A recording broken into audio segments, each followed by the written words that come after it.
Maring binatikos ng mga kongresista ang umano'y pagkakalat ng kasinungalingan umano ng kampo ni Vice President Sara Duterte sa pagpapatuloy ng pagdinig ng House Committee on Good Government and Public Accountability. Pinalawig naman ang contempt order laban sa Chief of Staff ng Vice Presidente. Yan ang ulat ni Mela Lesmoras.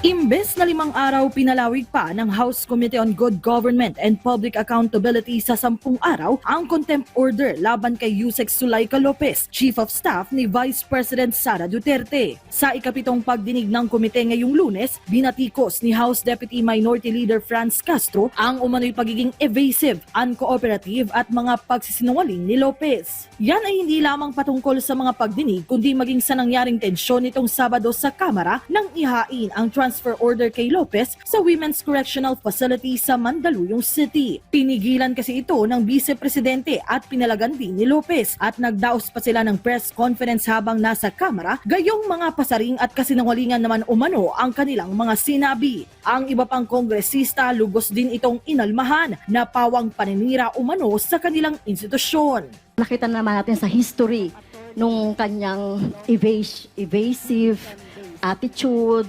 behavior, at itong kinreate niya na sinasabi niya na nagpagsisinungaling niya na hindi naman siya hinaras or hindi naman siya na-barge yung kanyang yung room ay kasama na po yan. So yung lahat ng mga pangyayari, Mr. Chair. So I repeat, I move to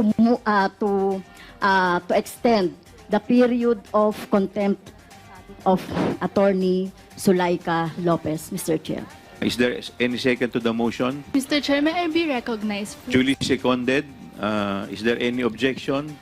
Mr. Chair, Hearing none, the motion is I was carried. recognized. Si Vice President Duterte na personal ding humarap sa pagdinig, ipinagtanggol naman ang kanilang kampo. Sa unang pagkakataon, nanumpa na rin siyang magsasabi ng katotohanan sa harap ng komite. Lumutang na rin ang iba pang opisyal ng OVP na noon pa pinapatawag ng House panel. Sa talakayan, muling binusisi ng mga mambabatas ang umunoy maanumalyang naging paggamit ng confidential funds ng OVP, gayon din ng DepEd noong ito'y pinamumunuan pa ng Vice Presidente. Gate ni Chairman Chua, makakaasa ang publiko na tanging katotohanan at hustisya lamang ang nais nilang mapanaig dito.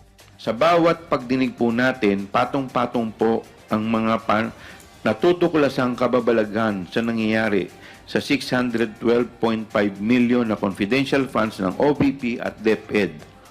At panawagan ko po sa taong bayan na huwag po natin hayaan na ibaon ang ating mga katanungan gamit ang mga diversionary tactics. Mela Lesmoras para sa Pambansang TV sa Bagong Pilipinas.